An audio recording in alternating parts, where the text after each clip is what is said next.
Welcome to another exciting edition to Grove City Hockey Presents Hockey in our neck of the woods, and you, sir, were a very talked about person towards the end. I'm a fifth-year senior, kind of. Well, it's my sixth year of college. Incredible.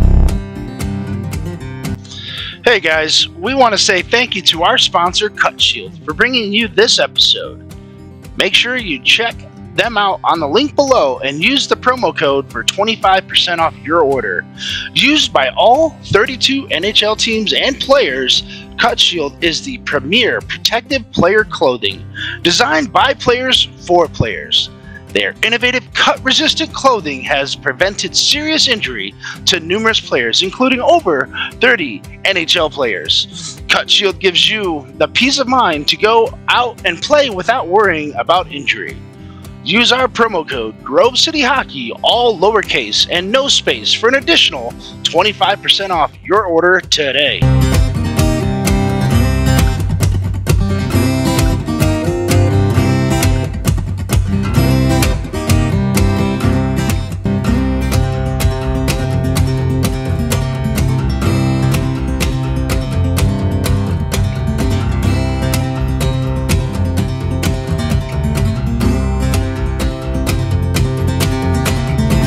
Welcome to GCA's podcast. I'm your host, Ben W. Stock, and with me is a very special guest coming all the way from Mexico City, Mexico. I've got Eric Torres. Eric, how you doing today, brother? Good yourself, brother. Thank you for having me tonight. Well, I'm glad you're able to come back on again. We were chit-chatting on the El Paso pod a long time ago, a few months ago, and we were talking a little bit, not just recently, about the Mexican national team and how I've wanted to try to get some of those players on. I reached out to a couple of those players that you hooked me up with, and we were getting ready to set up a time and everything, and then we just kind of fell on the wayside. But now I've got you back on, and I definitely going to reach back out to him to get him back on as well. So that's it's still on the table. Okay. But we want to talk about the Mexican national team getting ready to go to the World Skate Games. They have a preparation tournament coming up with the NARCH event coming up as well here in a couple weeks. So, Eric, why don't you tell us a little bit about what's going on with the Mexican national team and how you guys are preparing for your World Skate Games event coming up in September, right? That's September, yes, sir. Yep. So, we talked earlier. Half the team is brand new players. So we were taking 12-3 lines, and half of those are brand new players that have never played. They're very good players, but like I said, they haven't been able to partake in those type of tournaments, or even be able to go to NARCH or any tournament in the U.S. So they're pretty excited. And what we're doing now, it's actually this weekend's the first weekend that we are coming together and practicing together all weekend. We start tomorrow. We have first 3-hour session in the morning, and then another 3-hour session in the evening. Same thing on Saturday, and then on Sunday, it's just a session because everybody has to go back, home and go to work Monday. And so we're excited to partake at NARCH. Usually we would be in platinum division, but since we're taking brand new guys, we decided to do gold division and try to build some confidence within the team and see where it goes, because we definitely we want to put in the work for the World Games in September. Yeah, and you got a few weeks to do that. So what is your training schedule going to be like? You got an intensive training camp coming up, starting tomorrow. Are you guys going to have a couple more in between, and then you're going to have your NARCH break tournament to kind of see where you guys are gelling, and then after NARCH, you got, I think, a 3 week stretch before you're right back at it at the World Skate Games. Yeah. Well, so we're going to have, from what I've seen, and hopefully everything works out because nothing ever goes to plan, right? It looks like we're going to have 3 weekends between now, well, this one, and then we're going to come back.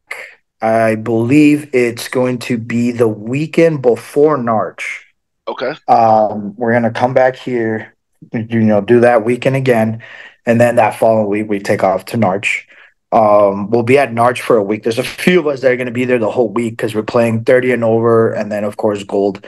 Our goalie's playing, I believe, he's playing 30 and over, 40 and over, and then gold. Yeah, and then just gold. So he's playing 3 divisions. Wow. And there's two or three of us that are doing that. I'm playing 2 only. I'm good with 2, and then I can only do 2 anyways. Right. And I'm not 40 yet, so. And so, yeah, so we'll be at Narch. And then after Narch, we'll believe it's like 2 weeks later, we come back Mexico City again, do that weekend. And that's still going to be towards the beginning of August. That's right. It's going to be beginning of August.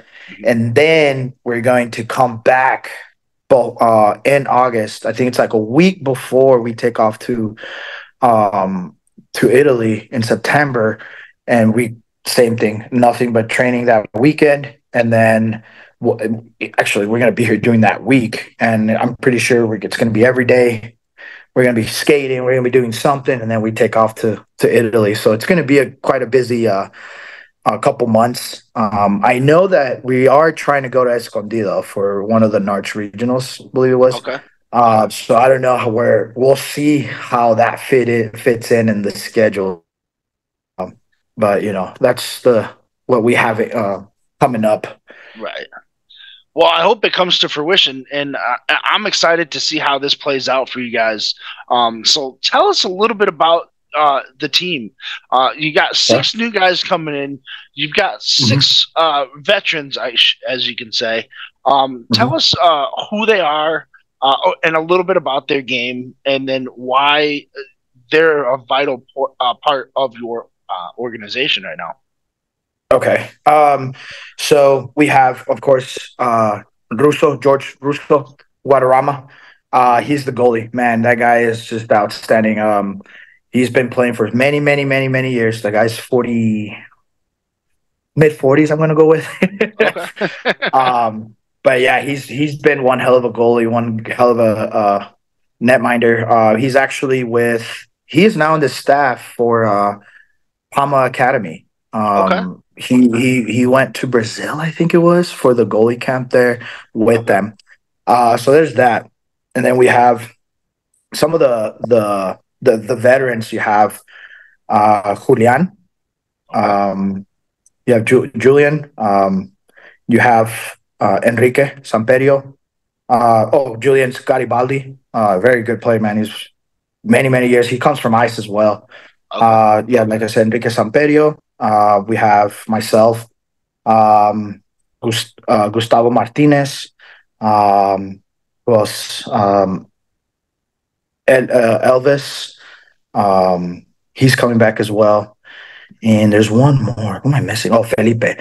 Us 6, man. We were in Argentina. We were in Italy twice. So this is my 4th. I'm going on my 4th. We're all, going on our 4th, 5th, or even 6th World Games. But the other new 6, I mean, this is going to be their first one. Yeah. And so the whole goal of it, from what it was explained to us, is since we're on our way out, we have to start bringing in the new set of kids to come in and get the experience and be able to play at that level. Yeah, I'm excited. Tell us a little bit about these young bucks and the skill level that they're going to be bringing in, because it sounds like they're bringing in some speed, bringing in some puck handling skills, and hopefully some goal scorers as well. Well, that'll translate to goal scoring. Yeah, right. The young guys that are coming in, there's 2 of them that they were in Argentina with us. But they didn't get much playing time.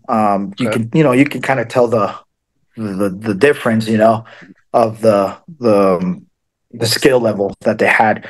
But we wanted them to get that exposure, and from then to now, man, those kids have blown up, and they've done nothing but great things here in Mexico City at hockey rinks, the rink here in Mexico City. And all the brand new guys that are coming in, they were specifically chosen um, by some of the federation guys that they watch every national tournament that we have here in Mexico City, specifically because of the speed, the aggression, and the type of skill that they have. Hopefully, with these training camps that we're having, we can push them to even more and more to be able to raise their game and their skill level to be able to understand and how to play the game when we're at the World Games, because it's young bucks, some young bucks, not all. They learn the game. You're gunning and going. Right. And that's not how you play it. Yeah. And these World Games, it's you can really tell the skill difference between teams when they're playing gun and going, running gun in, or being patient with the puck and do nothing but possession. Yeah, and it's one thing to to get with your group of friends and play a certain style, but then it's a completely different game when you're playing against a team that knows how to play against that style. And then you have to remember that, okay, so you get put into a pool of 4 or 5 teams, and each team plays a completely different style than what you're used to playing against. And like the French team plays a completely different game than what the Americans play. And the Canadians play a completely different game than what the French style is, and then the Italians play a completely different style, and the Spanish play a completely different style. So I mean, these are all teams that are in the upper echelon in the international community as far as the standards go. But then you even look at I can even go even further with the Czech Republic. Those guys they're just monsters because they're just all ice hockey players. Yes, they are so aggressive, but I like watching Czech play because they're so aggressive, but at the same time they're very patient with the puck, man. Like it's like they can hold on to the puck for like 10 minutes and not get a shot on net, but they're just nothing but possession team, and it's I enjoy watching that type of game. Yeah, and then you get a team like the French team, which is a very puck possession, but then they also mix in with their speed, and then you have the Spanish team, which is even faster with their and then it just, the list goes on, and then of course then you have the box style teams, and then you have the triangle style teams, and it's just like these young kids that it's one thing to talk about it, but it's a completely different aspect until you play against it. You'll have no idea what they're really saying about it. Yeah, definitely. Yeah, absolutely. The different styles of play sometimes, like how can I put it? You can't understand it until you actually play against it and understand exactly like how the way it's being done. Then you can start realizing like, oh, okay, well, I guess I got to do this in order to be able to defend it. But if you don't practice it, there's no point. Like, you can't stop it. Right. And it's like you need your own scout team to figure out which type of system that you're going to be playing against, and and sometimes that helps. That's true. Yeah, that's very true. But so this is I believe this is your 4th time playing for the national team. Yes, sir. And so you've been to Italy twice. Tell me a little bit about Italy and its culture to you. What is it? What are some of the things that you really enjoyed with your time being over there in Italy? In Italy, well, I mean, my first time playing in the national team, we were actually in Asiago and Rana. We stopped when we first got there. We got to Venice, man. So beautiful. It's even more beautiful than when you see it on movies. You're like, oh, that's cool. But when you see it, when you're there, you're like, oh, wow, like very nice. But then, of course, the Asiago and Rana, man, it is more of the scenery is just beautiful, green, beautiful light blue sky, nice, and there's nothing but green. I love how the villages They're up on mountains, mountaintops, hilltops. Like, it's pretty crazy to see that. And then what else? You can the like it's not huge cities. It's town and village and village and village. They're all spread out, but you got to go to a Seattle. Okay, so now we got to drive 30 minutes to get there, and it's nothing but beautiful scenery. Same thing. Oh, back to Rana. Oh, we got to do the same thing. I loved it. I loved it the first time I went. I was really excited. And we did well, but we always want to do better. And then the second time I went, it was Rocarazo and I forgot what the other one's called. Yeah, it was Rocarazo and somewhere else. I forgot the other city. Same thing. Beautiful sceneries. I love how the towns, the roads are like brick roads. Like it's really nice. Like it's pretty crazy. cool. It's pretty neat. It's pretty neat to see. And that time we actually snuck out and we had a free day and we went to Rome. Yeah. I've always wanted to go to Rome. I've always wanted to check out the Colosseum, the scenery, and man, it was, you can't describe how awesome and beautiful that that scenery is, man. It's crazy how like, you just imagine back in the day how big the place was, and now it's just kind of like, wow, But I've enjoyed it. I've really enjoyed it. I'm really excited to go back to Rocarazo. I really enjoyed that rink because Rocarazo is really nice, but the rink is big. I believe it's 30 by 60. Okay. So it's a little bit bigger than the original size. So there's plenty of room there to play. So I'm excited. That's awesome. Yeah. And speaking of the Coliseum, it's crazy because you always see like the movie Gladiator where it just looks like it's just this massive facility and it is, but then when you get inside it kind of feels small. Smaller, yeah. Yeah. And I didn't want to say that, but I know. I know. It's like, and then the crazy thing is that they used to have naval battles in that facility. Yeah. Which they would flood that after, and it just blew my mind how they could, get something to flood it like they did. I mean, they were the engineering marvels in the history, because, you're not talking just a few hundred years like you have here in the United States. I think it's not even 275 years of history here in the United States. Mexico's a little bit different. You have a lot more culture, spanning the pyramids and everything. Couple thousand years. But in Italy and Africa, you're talking 5, 6, 7,000 years worth of history. That most people don't even realize. And and it's just amazing how and not only that, but like how small it really is, because you can span from one side of Italy to the other side in just a couple of hours. Yeah, I've never done that, but we took the fast train. I remember when we went to Rome, and we were like, I think it was like 3 hours away.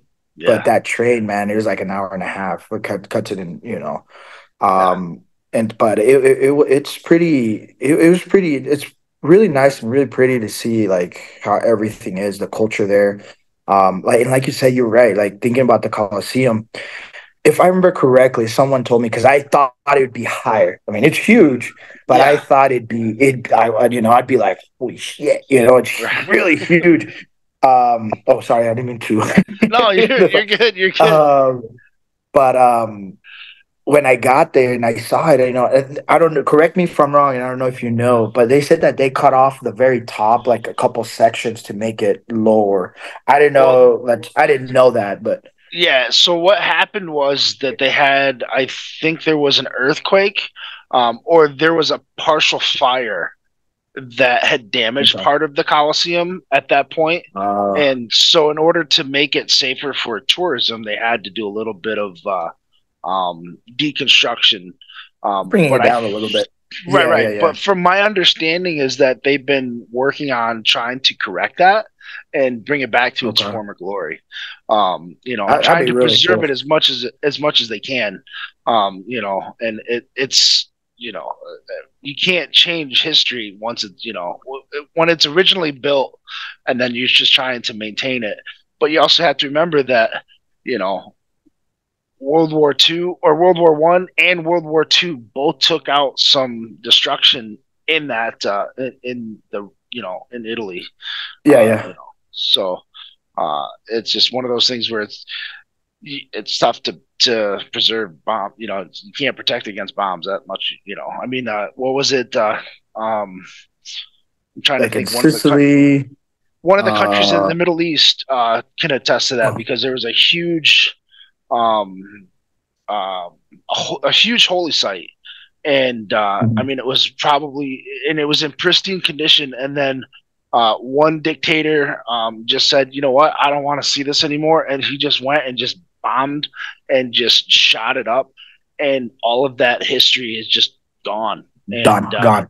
yeah, and I mean it just goes to show that some people they only want what they want because of somebody else has it. But then they All the time. or they don't or they just want to break it, the kid's toy because he just doesn't want anybody else to have it. Exactly. If I can't have it, they can't either. Type stuff. Ex- yeah, exactly. Type of mentality. There you go. And it's sad because there was that type of I'm a history buff and I love history in all forms, Okay. throughout the world. So it's just one of those things where it's just like, and I can't remember I want to say it's in Syria, but that doesn't sound right. Um, but I mean, like it's kind of like from that Indiana Jones and the Last Crusade, where he's going into where Indy's going into the mountains, and you see all those sandstone structures or limestone Man, it's structures. been years since Yeah, I've seen. yeah, yeah, Yeah. yeah. But it's I, just before. So like, if you get a chance to watch it, it's just before okay. he goes into the Holy Grail, where he's got to duck through the spinning saw blade and everything like that. You'll see. Is this the new one or this No, is one no, of this is the like the original? it's Okay. the third one. Yeah, it's the third Okay, one. third one. Okay. Yeah, I'll yeah, check them out. In all honesty, I have not seen Indiana Jones since yeah, I think it's yeah. been like 20 plus years. Yeah, no, it's okay, but it's just like that. That is the I believe that's the structure that I was talking that was Yeah. destroyed, or it was a structure similar to that Hmm. that was destroyed. And Okay. but Okay. yeah, but enough of that. Um, I digress. Um, so you guys are excited, geared up, ready to go. Now, are any of these Yes, younger sir. players, were they from the Mexican junior national team? Um, So actually, as I remember, I this past okay, so in Argentina and then Italy before I think so. It's been like I'm gonna go with 4 years, 5 years mhm. that Mexico hasn't had a junior men's team. It hasn't Okay, happened. The only thing we've been having is senior men and senior women. okay, This year they did have tryouts for the junior men.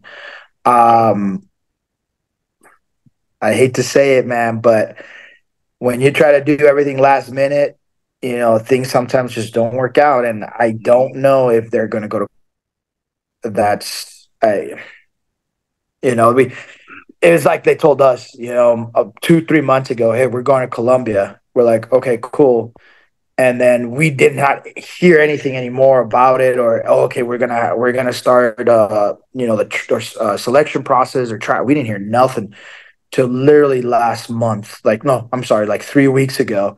Okay. And it's like, oh, well, we're going to Colombia, and everything's on your guys' dime. So we're like, oh, and Yeah.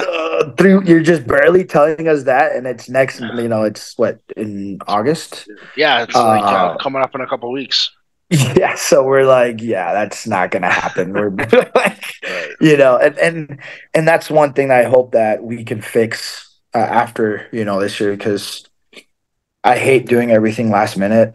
And that's not how I vision this team heading towards. You know, I don't like seeing teams barely being selected 2 months before the tournament when you have 2 years to do it. You know what I mean? Like, because now it's every other year. Or my bad, not 2 years, like a year. You know, we could have done all this process all this last year and trainings and tournaments. We could have prepared a lot better. And unfortunately. Yeah, I mean, here's a prime example. Like, you could you done with your World Skate Games. You can go, okay, hey, when's the next one's going to be in 2 years. So now you can go, okay, hey, now we have 16 slots or 15 slots or however many slots you guys have on your national team, and then double it. Okay, so now you got guys that are coming in to go, hey, this is a chance to participate, get together, start playing, and then start seeing what gels, what's not working, and then you just go make cuts based on, as you're getting closer and closer. So exactly, it sounds like you guys are heading in the right direction. Hopefully, I hope we can. That's something that there's about 4 or 5 of us, like I said, that are we're the core guys technically, and that's something that we want. Like, we want to turn around. We want to make this program a lot better than how it's been. And so, and I know 100% that the only way it's going to happen is if we start early and not do things last minute. And that right there is like I hope we can pull it off. You know what I mean? It's just. I think you can, because you can tell you have the passion for it.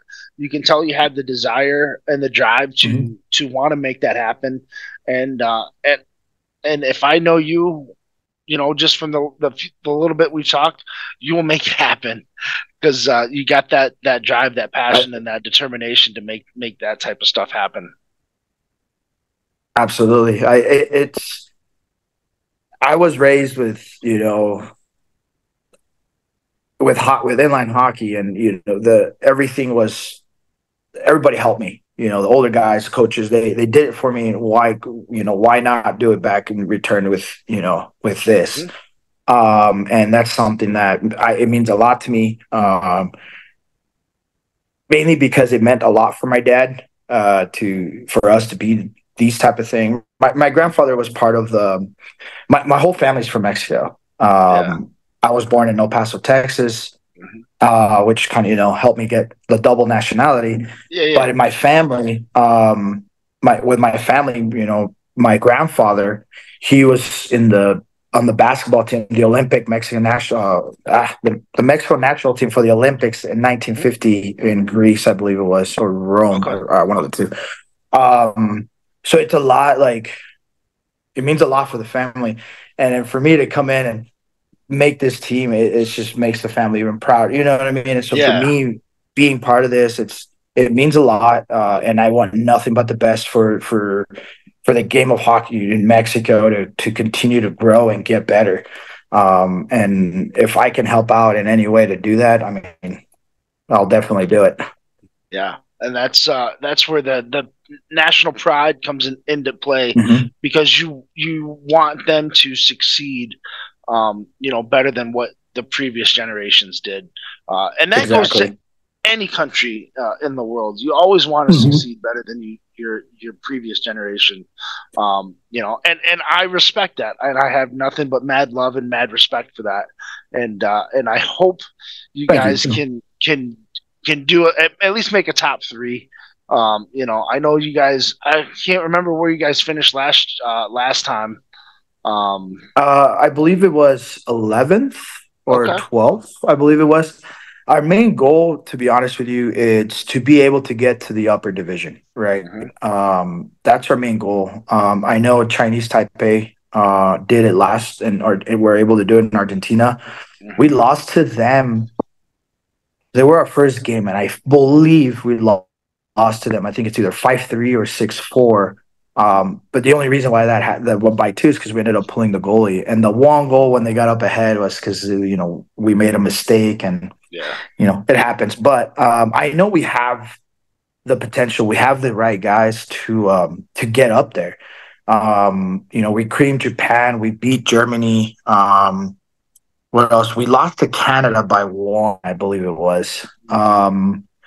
What else? I mean, we have the people. We know we can. We do wish we could have prepared more. Well, like the core guys, we do, right? Because we're always going to tournament. But the point is be able to practice and play as a team more. And that's what we want. And we hope we can get it done. That's our main goal. That's the main. I know we're looking at being able to get to the top division, because that's what we'd be very proud of to do. Yeah, and I think you guys can. You guys have a really good chance. I'm not sure what your pool brackets. I don't know if they've really announced what pool brackets are going to be yet. Not yet. They haven't announced it yet. Yeah. But yeah, once they do, I'll make sure that we'll talk a little bit about that. Maybe we can get you guys to come back on, with you and a couple of the teammates, and just kind of be like, hey, absolutely, this is who we're gonna draw, and hopefully we can do X, Y, and Z and make it happen. Yes, sir. Absolutely. It's that like I said, it is that's our main goal. We're working towards that. What I like now, what we're doing is, and we kind of have a better understanding with the younger kids, right? With the program here in Mexico City, we know, with kids, we know playing here, practicing here, there's only so much we can teach them, right? To get to a certain level.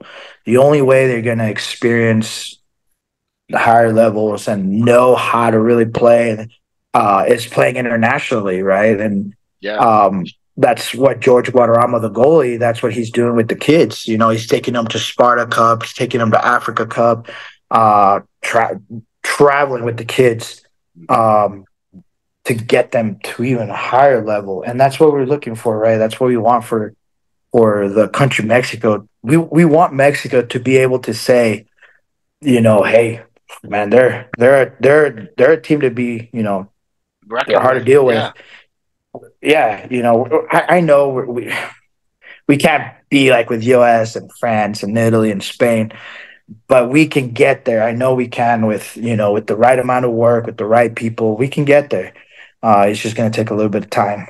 Yeah, well, look at what happened with the Namibians in Namibia, especially with that Africa Cup. If you have a women's division, if your country has women's hockey, young women's hockey, send them to Africa Cup. Send them there. They're going to play one of the best group of women outside of the U.S. and Canada. Because and I'll tell you right now, the junior Namibian women's team shelled the junior USA team 9-2 or 9-1 or something like that in the last World Skate Games. And same with the senior level. Like, it's the tide is changing. Send them to those countries where, hey, I noticed that there's a country that's doing really well, Chinese Taipei, another prime example. Send your men's team, your junior men's team to that country for their champion tournaments and stuff like that they have going on. Get them exposure to those other those other high quality teams, because you may not get a chance to jumpstart your program, and when you do, getting your younger players that international experience, the sky's the limit for you guys, because then you guys exactly. Yeah, you'll be a USA, a Canada, an Italy, or Spain before you know it. Yeah, no, I totally agree. And being sent to those tournaments, being sent to camps, Pama Academy, they do those things, or even Farm Tough camps, or just sending people out there makes a hell of a difference for them. And they get to see the bigger picture of the game, being how it's really played, how it really gets done. I totally agree with you on that. And that's something that, like I said, George Guadarrama, that's what he's doing for his teams, is his he has a team. I don't know if you might heard of them. They're called Hockey Rinks, and Hockey Rinks MX, and they I'm sorry, they play out of there, but they're called Alebrijes. And the kids, man, they've been doing so well. They went to Sparta Cup and they won. I think it was like 10 and under, 12 and under, I think it was, or no, 8 or 10, one of the two. And so he's getting them out there. He just partnered up with some people, that helps him sending kids out there. And that's his main goal. And he knows, and we all know, the only way to get better is to get out there and not playing just here in Mexico. They need to get out there. And that is the only way that's going to happen. Yeah. Yeah, I agree with you 100% on that one. And I hope you guys are able to make it happen and continue to grow the game of inline hockey in Mexico. It sounds like you guys have a good core group of guys that are passionate and are willing to put in the work and the drive and the passion to do so. Yes, sir. Especially with some of you guys is playing. I hate to say it like that because you're still playing, but with the international playing career starting to dwindle down, it's nice to see that you guys are wanting to get back and put more effort into bringing those younger players up. Yeah, that's literally the only way we're going to be able to get where we want.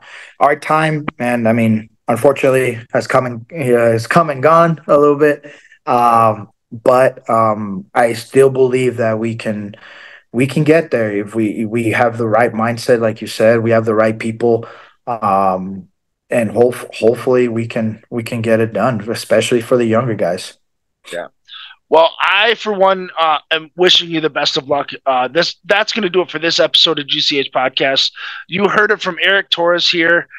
Mexico is going to make it. It's going to make top 10 this year at the World Skate Games. That's my prediction. Absolutely. I mean, you were just outside top 10. You want to shoot for, top 10 and then some, because that'll put you right into the two main groups. So I'm cheering for you. You'll always have a fan, rooting for you, at least in Michigan. No, I appreciate you so much for having me. And hopefully soon, I'll talk to the guys that you're supposed to talk to, George and Enrique and the other guy Yoba. I'll talk to them, see when we can get them on, and so that way you can ask them how that's going. Yeah. Yeah, I think they were getting ready to go do, Sparta Cup or something like that, and time just got away. Time just couldn't. I get it. I'll talk to him tomorrow, and we'll figure it out. And the next time we talk, hopefully, it could be sometime like before we leave, and you can, I know that for sure they have better answers than I do. Because they here in Mexico City, they're doing it all here. So I just come and go and help out as much as I can when I can. Yeah. Well, Eric, that's going to do it again for this episode. I'm Ben W. Stock. That's Eric Torres, Mexican national roller hockey team member for the World Skate Games. Wish him luck. I'm going to put up a post for you with your page. If you guys want to help, send him, help donate some money to the Mexican national team. By all means, Eric will be the guy to talk to, and he'll point you guys in the right direction. And I thank you very much for that. We really appreciate it. We need, I know this time we need some help to get up there, and we'll do it. We do what we got to do out here to get it done. But I really appreciate that for the word and the help. Yeah, anytime. So, but like I said, that's going to do it for this episode. We'll catch you guys on the flip side. Thanks, guys. Thank you.